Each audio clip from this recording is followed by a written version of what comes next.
Hello नमस्कार मेरे प्यारे दोस्तों, नीमी टेक्निकल क्लासेस में आप सभी का तहे दिल से स्वागत है। दोस्तों 100 to 100 की तैयारी वाली इस सेशन को हम आगे बढ़ाते हैं और ये हमारा सीरीज जो चला रहे हैं हम, ये उस सीरीज का ये तीसरी क्लास है। इससे पहले वाले क्लास को जरूर देखिएगा और कमेंट बॉक्स में अपना प्यार जरूर भेजिए। ये जो इलेक्ट्रिशियन थ्योरी का जो हम एमसीक्यू सॉल्व करने वाले हैं, मिक्स क्वेश्चनों का जो सोल्यूशन लेकर आया हूं, बिल्कुल दोस्तों यदि आपका पूरा साथ और सपोर्ट रहा तो धुआंधार तरीके से इस क्लास को धुआं कर देंगे, है ना। बस आप देखिएगा और चैनल को सब्सक्राइब जरूर कर लीजिएगा मेरे भाइयों। वीडियो को एक लाइक और शेयर कीजिएगा ताकि दूसरे विद्यार्थी भी इस क्लास को देख सके। यदि खुली परिपथ अवस्था में सप्लाई लाइन में से एक लाइन को पृथक कर दिया जाए, यह अवस्था क्या कहलाती है? सच बताओ ना, इसका इतना गजब का कंटेंट मेरे पास है, बस आप शिद्दत से सुनना मेरे भाई, है ना। आंसर क्या होगा? जैसे कि आप यूं समझिए, ये हमारी एक इंडक्शन मोटर है। ये क्या हमारी एक इंडक्शन मोटर है। हमने इसको सप्लाई दिया आर फेज, वाई फेज और न्यूट्रल, आर वाई बी और साथ में न्यूट्रल, है ना। मैं ब्लैक से ही न्यूट्रल बना देता हूं। ये है न्यूट्रल की वायर, ठीक है ना। अब देखिए इसमें से होगा क्या कि एक फेज क्या हो जाता है, एक फेज यहां से हट जाती है। इसको हम क्या कहते हैं? इस फिनोमिना को हम कहते हैं सिंगल फेजिंग। इसको हम क्या नाम दे देते हैं? Single phasing. अब सिंगल फेजिंग किस चिड़िया का नाम है ना, इसको समझिए आप। सिंगल फेजिंग होने से क्या होता है? सिंगल फेजिंग होने से क्या होगा कि जो पावर तीनों फेज के माध्यम से इस मोटर को मिल रही थी, है ना, मेरी बात को गौर से सुनिए, जो पावर तीनों फेज के माध्यम से मिल रही है वो केवल अब दो फेज के माध्यम से मिलेगी। कितने फेज के माध्यम से? दो फेज के माध्यम से। और जो इसमें से करंट चल रही थी तीनों फेज में ना, अब वो केवल दो फेज से ही चलेगी, जिससे करंट कितना बढ़ जाएगा मेरे भाई? √3 गुना अधिक हो जाएगी, है ना। क्या होगा? √3 गुना करंट अधिक होगी और दो फेज से ही ये करंट चलेगी। जिससे होगा क्या कि जो स्टेटर करंट है, क्या जो इसमें स्टेटर करंट चल रही है, स्टेटर करंट। अब कंफ्यूज मत होइएगा यदि इस स्टेटर करंट को मैं आर्मेचर करंट कह दूं तो इसमें जो आर्मेचर करंट चल रही थी ना, वो क्या हो जाएगी? वो अब असंतुलित हो जाएगी। क्या हो जाएगी? असंतुलित हो जाएगी। अब मेरे भाई करंट के दो कंपोनेंट होंगे। इस अनबैलेंस करंट के याद ध्यान से सुनिए, ये जो अनबैलेंस करंट चलेगी ना, इस अनबैलेंस करंट के कितने कंपोनेंट होंगे? दो कंपोनेंट। कौन सा? पहला पॉजिटिव सीक्वेंस, दूसरा निगेटिव सीक्वेंस कंपोनेंट। अब पॉजिटिव सीक्वेंस जो कंपोनेंट है ना मेरे भाई, ये हमारे फेवर में होती है, यूं कहे तो मोटर के फेवर में, ये कोई नुकसान नहीं पहुंचाती, है ना। ये जो निगेटिव है ना, निगेटिव सीक्वेंस कंपोनेंट वाली जो करंट का कंपोनेंट चलेगा, ये क्या करेगा? ये सुनिए, ये क्या करेगा? इसके वजह से क्या हो जाएगी ना कि जो मैग्नेटिक फ्लक्स है इस मोटर में, जो क्या है? Magnetic flux. जो मैग्नेटिक फ्लक्स है, ये मैग्नेटिक फ्लक्स क्या करेगी? मेन मैग्नेटिक फ्लक्स के उल्टे डायरेक्शन में घूमने लगेगी। दोबारा सुनना, ये जो मैग्नेटिक फ्लक्स है, ये मेन मैग्नेटिक फ्लक्स के विपरीत दिशा में घूमने लगेगी, जिससे इसके अंदर जो रोटर है, इसके अंदर क्या है? जो रोटर वाइंडिंग है ना, क्या है? Rotor winding. इस रोटर वाइंडिंग में क्या होगा? High frequency. क्या होगी? हाई फ्रीक्वेंसी वाली करंट चलने लगेगी, यानी कि हाई अमाउंट का करंट फ्लो होने लगेगा। और यह हाई अमाउंट का करंट आपको पता है क्या है? इस मोटर के रोटर वाइंडिंग को क्या करेगा? ओवरहीट करेगा। क्या करेगी? ओवरहीटिंग करेगी, है ना। और ओवरहीटिंग से क्या होगी? ओवरहीटिंग से कॉइल हमारी गर्म हो जाएगी और मोटर आपकी जल सकती है ना। तो देखिए मैंने आपको पूरा प्रोसेस बता दिया, क्यों मोटर जलती है, कैसे जलती है, बाकी सारी चीज आपके सामने है। मोटर आपकी जल सकती है। अब आप सोचेंगे कि जलने से बचाने के लिए हम ओवर करंट रिले लगा दें, तो इससे काम नहीं चलने वाला है। ओवर करंट रिले नहीं, आपको क्या लगाना पड़ेगा? इसके स्थान पर आपको लगाना पड़ेगा थर्मल रिले। क्या लगाना पड़ेगा? थर्मल रिले लगाना पड़ेगा। और ये थर्मल रिले इस ओवरहीट को सेंस करेगी और मोटर को सेफ्टी कर देगी। लेकिन छोटी इंडक्शन मोटर है तब। बड़ी इंडक्शन मोटर में क्या करना पड़ेगा? आपको सीटी लगाना पड़ेगा, करंट ट्रांसफॉर्मर। क्या लगाना पड़ेगा? Current transformer. और इस पूरे फिनोमिना को कहते हैं सिंगल फेजिंग। तो अगर अगर ये सारी चीजें पसंद आई होगी ना तो सच में बताइए, दिल खुश करके बताइए कि आपको मजा आया कंटेंट में ना। तो बिल्कुल दोस्तों इस वीडियो को दबा के एक बार शेयर कर दीजिए, फिर आगे बढ़ते हैं ना। लाइक जरूर करना यार, आपका एक लाइक ना मेरे लिए मोटिवेशन का एक खुराक का काम करता है ना। मोटिवेट आप एक बार मेरे को कर दो, बाकी देखना जो होगा सब आपको मालूम है कि क्या होगा और हम क्या करते आ रहे हैं आज तक। और बिल्कुल शिद्दत से क्लास को देखना है ना, क्योंकि आपका कांस्टेबल का एग्जाम आपके सामने खड़ी है, यूपीपीएसएल का एग्जाम आपके सामने खड़ी है ना। इसके अलावा अदर एग्जाम भी आपके सामने ही खड़े हैं यदि आपने फॉर्म अप्लाई किया है तो, है ना। सॉलिड स्टेट रिले की मुख्य विशेषता होती है कि इसकी परिचालन आवृत्ति कितनी होती है, बस इतना सा आपको बताना है ना। क्या वो ऑप्शन नंबर ए है, क्या वो ऑप्शन नंबर बी है, क्या वो ऑप्शन नंबर सी है, क्या वो ऑप्शन नंबर डी है। तो बिल्कुल यदि आपको राइट आंसर चाहिए तो ऑप्शन नंबर ए की तरफ जाइए कि 25 हर्ट्ज 25 हर्ट्ज से लेकर के 65 हर्ट्ज तक। अब सुनना, इसके पीछे का थ्योरी क्या है वो सुनना। इसकी ऑपरेटिंग फ्रीक्वेंसी इतनी होती है, लेकिन अगर इसका हम वर्किंग टेम्परेचर की बात करें, किसकी, अगर हम इसकी कार्यकारी तापमान की बात करें वो कितनी होती है, तो वो 40 डिग्री सेंटीग्रेड से लेकर के 100 डिग्री सेंटीग्रेड, यानी कि 40 डिग्री सेंटीग्रेड से कम टेम्परेचर पर ये काम नहीं करेगी। 100 डिग्री सेंटीग्रेड से अधिक तापमान हो जाएगी तो क्या हो जाएगा, ये ओवर हीटिंग हो जाएगी। सिंपल सी बात है ना। एक और क्वेश्चन यहां से बनता है कि भैया बताइए कि जो इसकी कपलिंग संधारित्र है, क्या है, कपलिंग जो इसका संधारित्र है वो कितना होना चाहिए, कपलिंग संधारित्र कितना होना चाहिए, तो 8 पिको फैरड। याद रखिएगा इस बात को, याद रखिएगा इस बात को और नोट कर लीजिएगा नोट, है ना, नहीं तो बाद में भूल सकता है। कपलिंग कैपेसिटर का मान इतना और कार्यकारी तापमान इतना, यानी कि इसमें जो कैपेसिटर यूज करते हैं कपल्ड करने के लिए वो मैक्सिमम कितना होना चाहिए, वो इतना होना चाहिए, है ना। और दूसरी बात, इसका यूज भी पूछा जा सकता है मेरे भाई, यूज कहां पर करते हैं, है ना। याद कीजिए मैंने आपको यूज बताया था कि इसका इस्तेमाल दूर संचार में किया जाता है। कहां पर, दूर संचार हो गया, या फिर इसके अलावा जो कंट्रोलिंग सिस्टम होते हैं, सॉरी सेफ्टी सिस्टम, कहां पर, सेफ्टी सिस्टम में भी इसका इस्तेमाल करते हैं ना। दूर संचार हो गया या फिर सेफ्टी सिस्टम हो गया, इस पे इन जगहों पे हम इसका यूज करते हैं। लेकिन देखिए इसका ना सबसे बड़ा एक हानि होता है, उस हानि को आप लिखिएगा, इसका डिसएडवांटेज क्या है। तो हानि इसमें यह भी है ना कि वोल्टेज ड्रॉप, क्या वोल्टेज ड्रॉप इसमें बहुत अधिक होती है। इसके साथ में जो लीकेज करंट है ना, वो लीकेज करंट भी कैसी होगी, अधिक होती है। ये दोनों बातें याद रखिएगा, बहुत सिंपल सी बात मैंने आपको बताया है कि वोल्टेज ड्रॉप अधिक होती है, लीकेज करंट अधिक होती है। लेकिन अगर नुकसान है तो कुछ ना कुछ तो फायदा भी होगा। तो फायदा क्या है वो लिखिए, है ना। इसमें फायदा आपको क्या मिलने वाला है, तो फायदा मिलेगा मेरे भाई कि इसमें रेडियो फ्रीक्वेंसी का जो डिस्टॉर्शन होता है ना बहुत ही कम होता है। मैं यहाँ पर नोट करता हूं, आप भी नोट कीजिएगा मेरे साथ में। रेडियो जो आवृत्ति होती है ना, क्या, रेडियो आवृत्ति डिस्टॉर्शन को ये कम कर सकता है ना। रेडियो आवृत्ति डिस्टॉर्शन को ये कम कर देती है। फायदा ये है, सिंपल सी। हानि होती है, वोल्टेज ड्रॉप अधिक है, ये हानि है। लीकेज करंट अधिक होती है, हानि है। फायदा क्या है, रेडियो फ्रीक्वेंसी जो होती है इसके डिस्टॉर्शन को ये घटा देती है ना। बाकी सब कुछ आपके नजर के सामने है, बस आप इसको नोट कीजिएगा। आपके एग्जाम में ना मुंह उठा के किसी भी तरह से क्वेश्चन आ सकते हैं और मुंह तोड़ जवाब दीजिएगा, है ना। नेक्स्ट है, निम्नलिखित में से जनरेटर में यांत्रिक हानि का मुख्य कारण क्या हो सकता है। बीयरिंग की खराबी, क्योंकि देखिए बीयरिंग की खराबी का मतलब है कि स्नेहक की कमी। जो इसमें बीयरिंग लगी होगी ना, बॉल बीयरिंग जो बॉल के जैसा होगा, उसमें यदि स्नेहक नहीं होगा तो फ्रैक्शन होगा, घर्षण होगा, है ना। घर्षण होने से क्या होता है, ओवरहीट होती है। कम्यूटेटर पर रगड़ खाने से भी देखिए ओवरहीट हो जाएगी। आर्मेचर के घूमते समय हवा की रोक के कारण भी, यानी कि जिसको हम एयर फ्रिक्शन कहते हैं। ओवरऑल आंसर क्या हो जाएगा, इनमें से सभी। वह यंत्र जिसके द्वारा विद्युत राशि के मापन में मान में एक समयांतराल के अंतर्गत होने वाले परिवर्तनों का पूरा रिकॉर्ड रखता है, क्या कहलाता है। इंटीग्रेटिंग सूचक यंत्र, रिकॉर्डिंग यंत्र, या इसमें से कोई नहीं।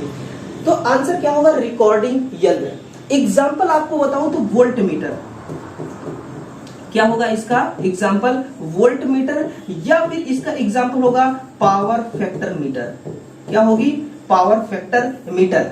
अब देखिए, इसको मैं आपको थोड़ा अपने हिसाब से समझाने की कोशिश करता हूं। जैसे आप बाइक चलाते हैं, आपने देखा होगा कि बाइक में एक मीटर लगी होती है जिसको हम ऑडोमीटर कहते हैं, स्पीडोमीटर भी कहते हैं। आप जिस दिन बाइक लेते हैं ना, उस दिन 0 किलोमीटर उसमें शो होता है। जैसे जैसे आप बाइक चलाते जाते हैं, उसमें किलोमीटर का जो रेंज होता है वो उसमें शो होने लगता है। फिर वो ऐसा नहीं कि आपने बाइक को बंद कर दिया तो वो 0 किलोमीटर शो होने लगता है, वो उतना ही रहता है। बाइक को आप चालू करेंगे तो देखेंगे जितना किलोमीटर आपने गाड़ी को भगाया है उतना किलोमीटर फिर से शो होने लगेगा, वहां से फिर स्टार्ट होगा। और दूसरा example kilo watt hour metre.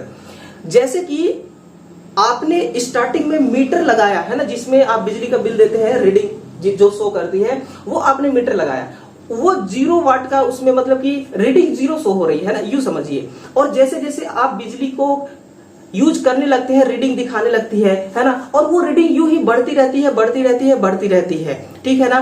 तो वो क्या कर रहा है, वो पिछला पूरा रिकॉर्ड रख रहा है। वो क्या कर रहा है, रिकॉर्ड रख रहा है। और वोल्ट मीटर भी इसी प्रकार का होता है, किलो वाट आवर मीटर भी इसी प्रकार का, इसी का एग्जाम्पल है। साथ में लिखेगा ऑडोमीटर।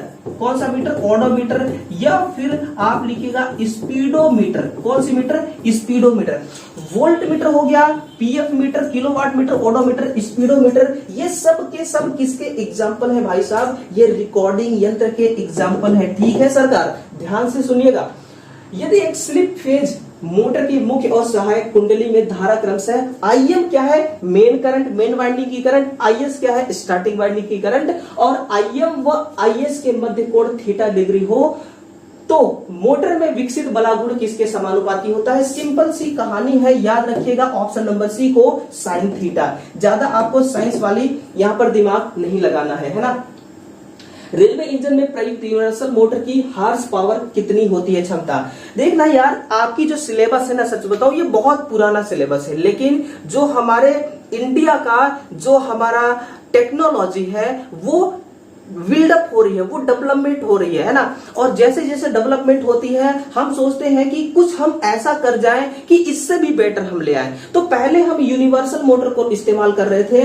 तो यूनिवर्सल मोटर कितने एचपी की लगाई जाती थी, ये 2200 एचपी की लगाई जाती थी। लेकिन आज के टाइम पे ना आप खुद जाकर के देखिएगा, इंडक्शन मोटर लगा हुआ है, लेकिन हाई एचपी के लगते हैं इंडक्शन मोटर, जिसमें स्टार्टिंग टॉर्क ना बिल्कुल खतरनाक हो, स्टार्टिंग टॉर्क में कमी ना हो। क्योंकि आप देखते हैं ना, एक तो ट्रेन का खुद का वजन कितना होता है, बोगियों का वजन कितना होता है, और दूसरे उसमें पैसेंजर बैठे होते हैं, उन सभी का वजन को लेकर के इंजन को भागना होता है ना। तो जरूरी तो है ना स्टार्टिंग टॉर्क हाई, ठीक है ना।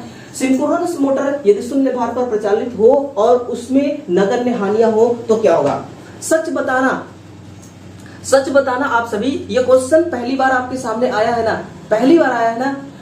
तो देखना इसका आंसर क्या होगा। जब आपका सिंक्रोनस मोटर, कौन सी मोटर, सिंक्रोनस मोटर, ये जो आपकी सिंक्रोनस मोटर है ना, ये दो तरह से नो लोड पर स्टार्ट होती है।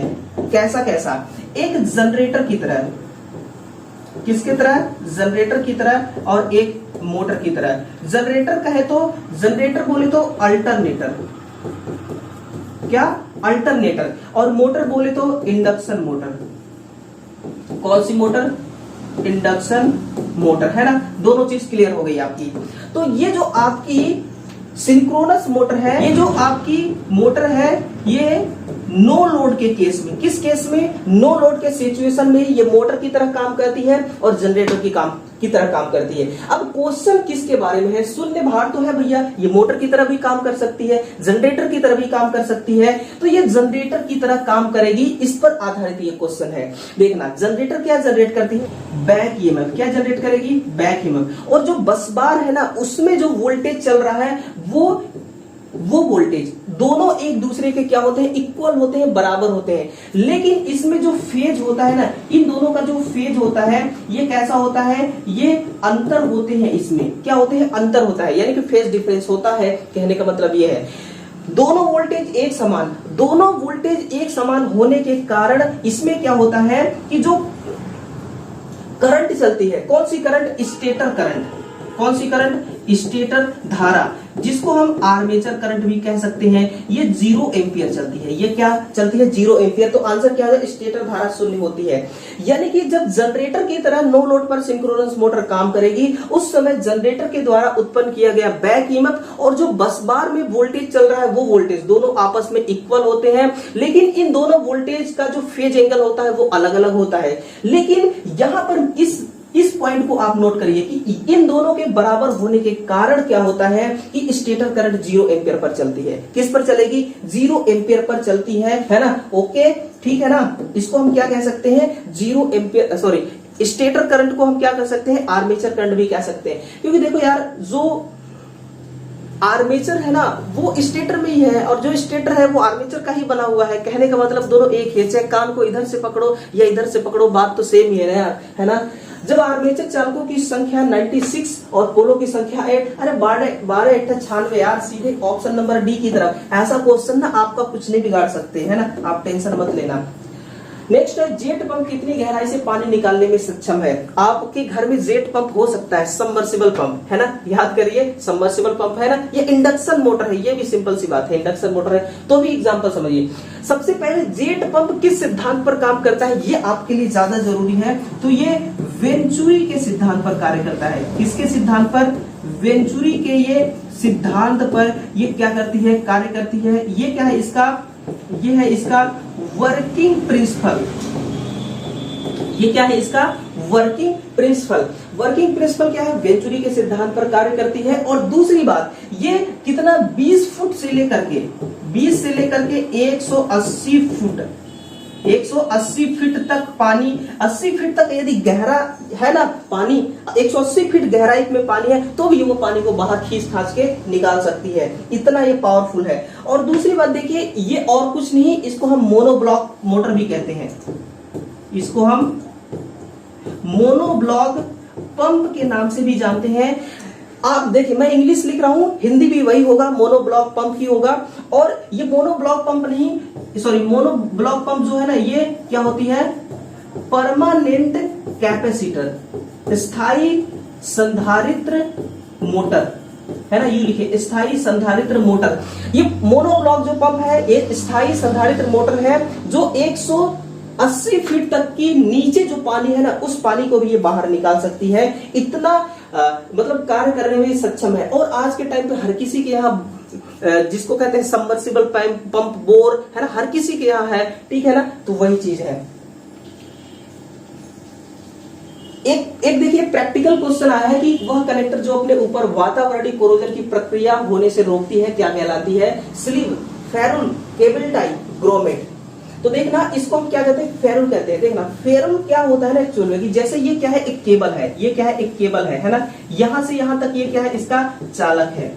ये क्या है? इसका कंडक्टर है। अब यदि इस कंडक्टर को हमें कहीं कनेक्ट करना है, मान लीजिए टर्मिनल में, तो हम कनेक्ट करेंगे तो सबसे पहले तो ये वायर पूरा क्या हो जाएगा? देहाती भाषा में बोले तो छितरा जाएगा। क्या होगा? छितरा जाएगा, पूरा कनेक्ट हो नहीं पाएगा। हम चाहते हैं कि पूरा कनेक्ट हो और हम चाहते हैं कि प्रॉपर तरीके से इसमें कंडक्टिविटी हो, करंट पास हो जाए। इसके लिए हमें एक फेरुल लगाना पड़ता है। फेरुल, ये जो आपको फेरुल दिखाई दे रही है, ये क्या है? एक शुद्ध तांबा का बना होता है। किसका? शुद्ध तांबा का बना होता है, शुद्ध कॉपर का बना होता है। और इसमें इसके ऊपर कभी भी कोरोजन नहीं होता, जिसको हम रस्ट कहते हैं, जंग कहते हैं। ये इसके ऊपर जंग नहीं लगता और इसको आसानी से किसी कनेक्टर में हम किसी कनेक्टर के साथ कनेक्ट कर सकते हैं, किसी टर्मिनल के साथ कनेक्ट कर सकते हैं। वो चीज होती है हमारी फेरुल। स्लीव क्या होती है? देखना, स्लीव जैसे कि आपका कई सारे वायर है ना, ये वायर है, ये आपके क्या है? कई सारे वायर हैं। अब इतने सारे, देखिए, वायरिंग करने का मतलब होता है कि वायरिंग ऐसी होनी चाहिए कि वायरिंग दिखने में सुंदर हो, है ना, ब्यूटीफुल हो, ऐसा वायरिंग होना चाहिए। तो इस तरह से वायर पूरा छितराया रहेगा तो बताइए क्या अच्छा दिखेगा? नहीं ना। तो फिर हम पीवीसी का बना स्लीव यूज करते हैं और इसके ऊपर लपेट देते हैं और लपेट करके इस टोटल को लपेट करके वायर को एक वायर बना देते हैं, है ना? तो फिर सुंदरता भी बढ़ जाती है। वहीं पर स्लीव का प्रयोग करते हैं। केबल टाई क्या करता है? इसको देखिए, इस प्रकार से बांध देगा, इस प्रकार से क्या करेगा? बांध देगा, लेकिन वायर फिर भी बाहर दिखेगी। स्लीव लगा देंगे तो स्लीव ढक देती है उसको, है ना? तो केबल टाई, देखिए, केबल टाई किसकी बनती है? तो ये नायलॉन की बनती है। किसकी बनेगी? ये याद रखिएगा, नायलॉन की। नायलॉन एक इंसुलेटर है, ग्रोमेट क्या है? तो ग्रोमेट ये रबर है, ये क्या है? एक रबर है। जैसे कि एक होल है, ये क्या है? एक छेद है, और इस छेद में से आपको क्या करना है कि एक केबल डालना है। इस प्रकार से क्या करना है आपको? एक केबल डालना है। यदि आप केबल डालते हैं तो केबल के ऊपरी भाग में इंसुलेशन होगा। हो सकता है ये जो छेद है ये किसी पार्टीशन में हो, किसी लोहे के पार्ट में हो, तो अगर आप इसमें डालेंगे केबल को तो फिर केबल का इंसुलेशन छिल सकता है ना। अगर छिल गया तो फिर इसके इस बॉडी में क्या आ जाएगी? करंट आ जाएगी, जिसको हम लीकेज करंट कहते हैं। तो इस सभी से बचने के लिए हम एक ग्रोमेट लगा देते हैं, जो क्या होता है? रबर होता है या फिर बैकेलाइट का बना होता है। सिंपल सी बात है, गोल आकार में होते हैं, और भी आकार के आते होंगे तो मुझे नहीं मालूम, लेकिन आकार से कोई लेना देना नहीं है, किसी भी आकार का हो। एफईटी की निवेशी प्रतिबाधा अत्यधिक होने के कारण इसका प्रयोग कहां पर करते हैं, है ना? बहुत ही लाजवाब क्वेश्चन है, मैं चाहता हूं आप खुद इसका आंसर दें। एफईटी की निवेशी प्रतिबाधा अत्यधिक होने के कारण इसका प्रयोग कहां किया जाता है ना? सूचकांक यंत्र में, डिजिटल एम्पीयर मीटर में, ऑसिलोस्कोप में। ऑप्शन नंबर सी की तरफ जाना चाहेंगे? ऑप्शन नंबर सी की तरफ जाना चाहेंगे ना? ऑप्शन नंबर सी, इसका करंट है फील्ड इफेक्ट ट्रांजिस्टर। एफईटी का पूरा नाम लिखिए, एफईटी का पूरा नाम लिखिए, field effect transistor. Field effect transistor, ये क्या है? इसका पूरा नाम है ना? इसका पूरा नाम है। अब देखना, इसमें ना तीन टर्मिनल होते हैं। कौन कौन सा? एक होगा गेट, एक होगा सोर्स, और एक होगा ड्रेन। ड्रेन को इंग्लिश में क्या, हिंदी में क्या कही जाती है? नाली। सोर्स को तो सोर्स ही कहते हैं, है ना? यदि आपको पता हो इसका नाम तो कमेंट करिएगा। और गेट हमारी गेट हो, घर वाली गेट हो, है ना?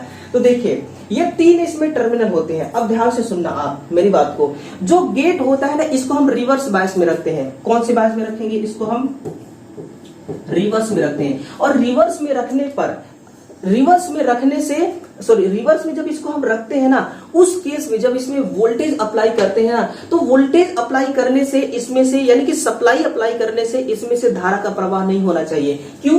क्योंकि इसमें इनपुट प्रतिबाधा कितना है? बहुत अधिक है। कितना है गेट का इनपुट इंपीडेंस? इनपुट इंपीडेंस कितना है? 100 मेगा ओम। ये लगभग में है, ध्यान रखिएगा, लगभग में है। लगभग 100 मेगा ओम इनपुट इंपीडेंस होता है। यानी कि ये इंपीडेंस क्या? एक रेजिस्टेंस जो करंट को पास नहीं होने देगी, है ना? तो गेट का इनपुट इंपीडेंस लगभग 100 मेगा ओम होता है। तो इस केस में जब हम सप्लाई देंगे तो इसमें करंट नहीं चलना चाहिए, लेकिन ऐसा नहीं होता है। इसमें क्या होता है कि इसमें लो अमाउंट, इस अमाउंट, लो अमाउंट का इसमें क्या चलती है? इसमें करंट चलती है, जिसको हम कहते हैं लीकेज करंट। क्या कहते हैं इसको? लीकेज धारा, है ना? लीकेज धारा, लीकेज धारा। अब इसमें लीकेज धारा चलना नहीं चाहिए, लेकिन लीकेज धारा क्या होती है? चलती है। तो देखिए, लीकेज धारा से बचने के लिए फिर हमने क्या बना दिया? मोसफेट का हमने निर्माण किस लिए किया? लीकेज करंट से बचने के लिए, है ना? जो लीकेज करंट हो रहा था इतना हाई इंपीडेंस के बावजूद भी, उस लीकेज करंट से बचने के लिए। और दूसरी बात लिखे, नोटबुक में लिख लीजिएगा कि एफईटी वोल्टेज कंट्रोल डिवाइस है। ये क्या करती है भैया? शिद्दत से वोल्टेज को कंट्रोल करते हैं। स्टैंडर्ड मैग्नेट का प्रयोग ज्यादातर किन स्थानों में करते हैं? तो इसको भैया फ्लैटनिंग के लिए, फ्लैटनिंग बोले तो क्या कह सकते हैं इसको कि साधारण, आप यूं लिखिए कि साधारण ये मैग्नेट है।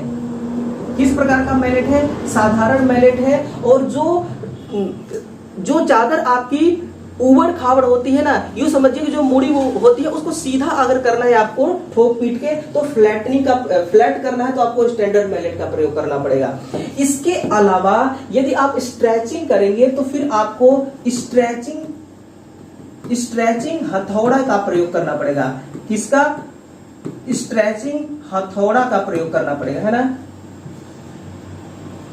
स्ट्रेचिंग हथौड़ा का आपको इस्तेमाल करना पड़ेगा।